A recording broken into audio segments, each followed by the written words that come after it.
Vieira, Cláudio, Charlos, nossa. Beleza.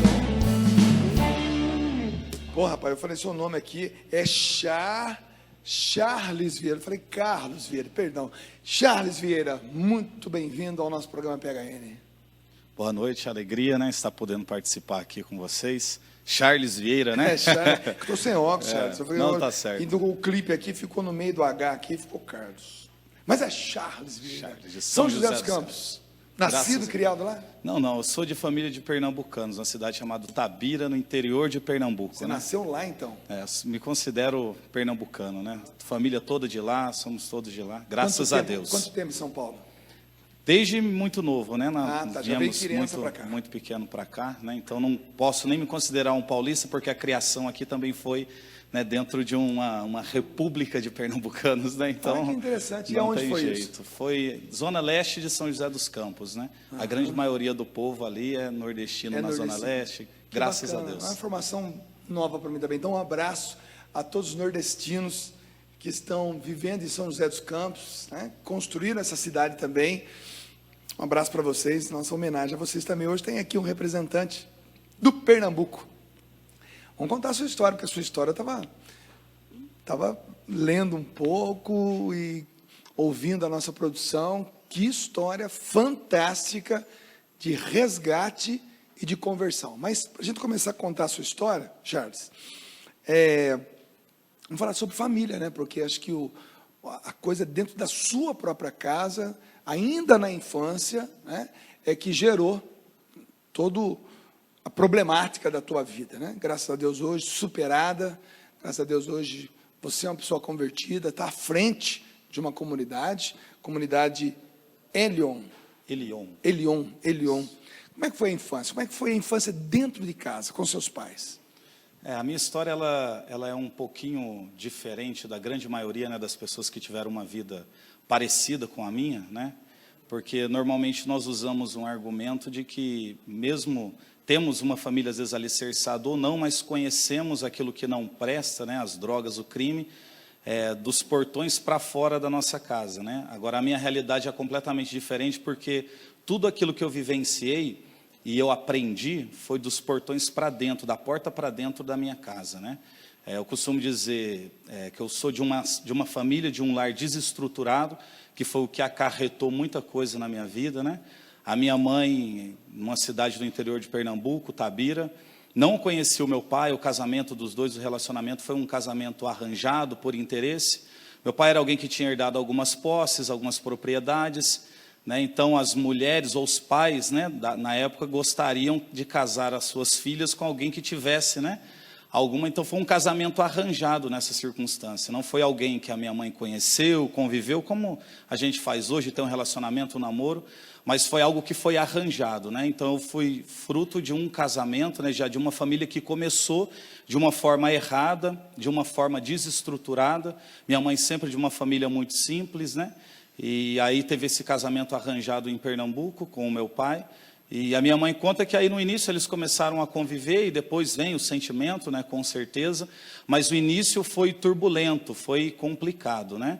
Minha mãe, uma mulher estéril na época, né? E o meu pai, alguém que ora queria ter filho, ora não queria, vivia sempre em uma crise que era algo próprio dele mesmo, até por conta de algo que ele carregava com ele, de frustrações, de mágoa, até de maldição, porque o meu pai, quando ele nasceu, né?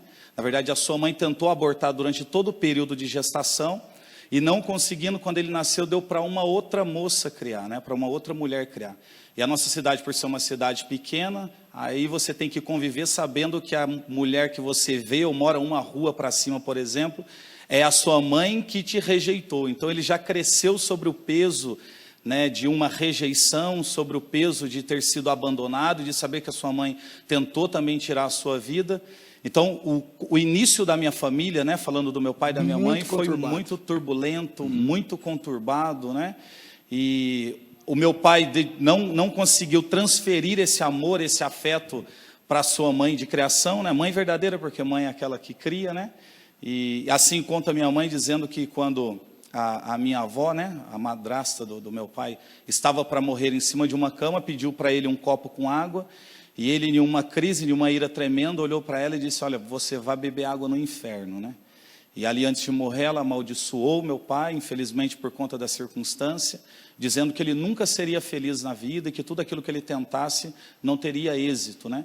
Então ele carregou essa maldição, esse peso, toda essa rejeição. Essa lembrança das palavras, porque às vezes, nem, lógico, maldição é maldição, tudo isso num plano espiritual é fato, existe, mas mesmo que não existisse, só o fato de você se recordar de alguém dizer essas palavras para você é um peso, quer dizer, só por isso você hoje, à frente de uma comunidade, consegue entender, né, tudo aquilo que teu pai viveu dentro da tua própria casa e tudo aquilo que você herdou dele. Como você disse, todo mundo vive a drogadição, a bebedeira, a violência dos portões para fora, mas você começou a experimentar isso do portão para dentro, ou seja, as coisas aconteciam dentro da tua casa. Como é que era isso? Isso.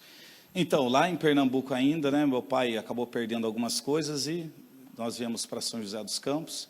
E em São José dos Campos, à medida que o tempo foi passando, ele conheceu, né, outras pessoas, companhias, se envolveu nas drogas, no crime, né? Então, desde muito cedo eu cresci, né, eu costumo dizer, vendo todo tipo de violência dentro da minha casa, né?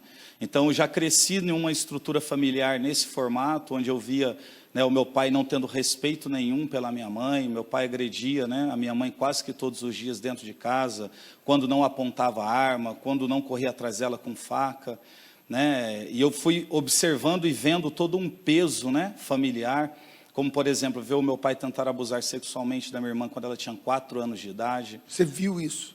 Vi isso, e vi a minha mãe. Se minha mãe não o tira, né, naquela circunstância, né, teria consumado, mas graças a Deus o Senhor colocou a mão, né? Então, vendo meu pai também dar um pontapé na barriga da minha mãe, ela grávida de 6 para 7 meses e perder a criança, né? Então, eu cresci dentro de um ambiente como esse, Dunga, né, vendo alguém em que eu me espelhava até então, né, no início, porque a gente tem aquela figura de pai, diz eu quero ser como ele, você não entende muito bem as coisas de início, só que à medida que o tempo foi passando, eu fui entendendo quem era o meu pai, né? Meu pai nunca foi aquele tipo de pai que me chamou, por exemplo, de filho, né, ou me deu algum tipo de cuidado, ou teve algum tipo de aproximação, muito pelo contrário, o que eu via do meu pai era isso, agredir a minha mãe todos os dias, tentar abusar da minha irmã, né, me agredia também dentro de casa, era violência, aí começou a vir o tráfico para dentro de casa, né? Dentro da minha casa, o meu pai se tornou um traficante conhecido na minha cidade, né, chamado como Luizinho, apareceu até em um programa em rede nacional, no Linha Direta, por ter matado um homem, cortado em pedaços, queimado em uma churrasqueira e enterrado no jardim de uma casa. Se procurarem até hoje na internet, deve achar isso. Então, apareceu até no Linha Direta. Então, eu cresci no meio do crime. Dentro da minha casa era onde se refinava a droga, se trabalhava a cocaína, onde distribuía o tráfico para a cidade, né? Então, eu tive que conviver com o meu pai, com as amizades do meu pai, conviver com os crimes. Então, essa estrutura familiar, ela não me favoreceu em absolutamente nada. E aí, aquele olhar que eu tinha para o meu pai como um herói, alguém que eu me espelhava para alguma coisa, isso foi desmontando, né? E o mais doloroso é isso, você vê que aquele super-herói que você entende não é tudo aquilo que você pensa, né? Então eu ia vendo a conduta, ia vendo as coisas que aconteciam dentro de casa. Meu pai não tinha nenhum tipo de respeito por mim, né? Eu conversava com a minha mãe até antes de vir para o programa e eu dizia, eu tenho tanta catástrofe para contar, infelizmente, e eu tentando encontrar alguma coisa boa para poder partilhar, porque eu usei drogas pela primeira vez, né, com 9 anos de idade, na verdade, próximo do meu aniversário de 9 anos. E eu fui conversar com a minha mãe, dizendo se a data era realmente aquela, né, porque de repente seria com 10, 11, 12, ela disse não, com 4 anos o seu pai já te drogava, né, já dava drogas para você, já dava bebida, mas que eu me recordava com 9 anos. Né, então até as informações boas que eu fui buscar depois de muito tempo, encontrei mais coisa ruim. Né? Com 9 anos de idade, meu pai esticou uma carreira de cocaína e disse assim, olha filho, o que o pai fizer, você faz depois. E cheirou a metade da cocaína e eu tive que cheirar o resto. E a partir desse momento, Dunga, dos meus 9 anos, eu passei a usar drogas constantemente, passei a entender mais o que acontecia ao meu redor, porque até então eu não entendia direito. 9 anos você ainda é uma criança, né? Então, só que aí eu passei a me tornar um dependente daquilo. Mas eu digo que, na verdade, o uso de drogas com 9, 10 anos não era nem uma questão de você ter uma abstinência por conta da droga, o vício te dominar, mas mais, acho que até por conta de uma carência mesmo de ser o seu pai, e ele vivendo naquele mundo, naquela condição. Então, é o que acontece até hoje. Para você ser aceito, estar no meio, muitas vezes nós, praticamos e fazemos aquilo que as pessoas que estão ao nosso redor, elas fazem também. E eu acabei fazendo isso dentro da minha casa, usei droga dentro da minha casa, vi abuso dentro da minha casa. Meu pai se trancava com prostitutas dentro de casa e nós tínhamos que ficar na sala de casa, eu, a minha mãe e a minha irmã, que deve estar assistindo agora também pela televisão, que não pôde vir. E nós não podíamos fazer nada, não podíamos fugir, porque nós entendíamos que onde quer que fôssemos, seríamos encontrados. Então, pelo medo, nós nos sujeitávamos àquela situação. A minha mãe, coitada, sempre uma mulher de Deus, muito orante, mas também, como eu, refém de toda aquela situação, refém de tudo aquilo dali. Aí, quando assim eu entendia que as coisas não poderiam piorar, o meu pai levava as pessoas para dentro de casa, e isso eu posso contar porque, e cometia alguns homicídios, e eu com 11 anos, no fundo da minha casa era um espaço de terra, e eu com 11 anos eu era obrigado pelo meu pai a cavar covas no fundo de casa para poder enterrar as pessoas, Então eu vivi, esse foi o contexto familiar que eu tive, Eu não entendi na minha infância, Dunga, o que era respeito, eu não fui acolhido pelo meu pai, nunca ouvi o meu pai me chamando de filho, ele me chamava de tudo quanto é adjetivo, que nem convém falar aqui, mas eu nunca tive esse cuidado, nunca tive essa aproximação, não foi aquele homem que queria me ensinar o que era ser dignidade, ser um homem honesto, muito pelo contrário, foi quem me corrompeu, me ensinou e mostrou o caminho para as drogas, arrancou toda a sensibilidade de dentro de mim, porque quando você cava um buraco para enterrar alguém, mata, ou sufoca toda a essência boa que você tem dentro do coração. Então, aquilo que para alguns é assustador, para você se torna algo comum, algo corriqueiro. Então, eu tinha que ver esse tipo de práticas dentro de casa, em outras oportunidades fora de casa, e eu passei, infelizmente, a me habituar com essas situações. Isso é o mais triste. Você olhar para a condição, para a figura de pai, você saber que tudo aquilo é um erro, mas mesmo assim você se sentir refém ou parte de tudo aquilo também. Com 11 anos a minha vida foi assim, cavando buracos no fundo da minha casa. Meu pai sentiu que quando próximo dos 13 anos eu precisava sair com ele para poder fazer cobranças de drogas e conhecer aquilo que é o mundo das drogas para fora de casa. Então me deu uma arma de presente, próximo dos 13 anos, me presenteou. Segura um pouco aí, eu deixei o Charles falar, porque você que está em casa deve estar perguntando, peraí, eu nunca vi isso, eu nunca ouvi isso. De repente você tem um programa, um canal, que quando mostra um testemunho, nós queremos, na verdade, alertar toda a nossa sociedade, todo o nosso segmento cristão, mas também toda a sociedade, de que a droga é crônica.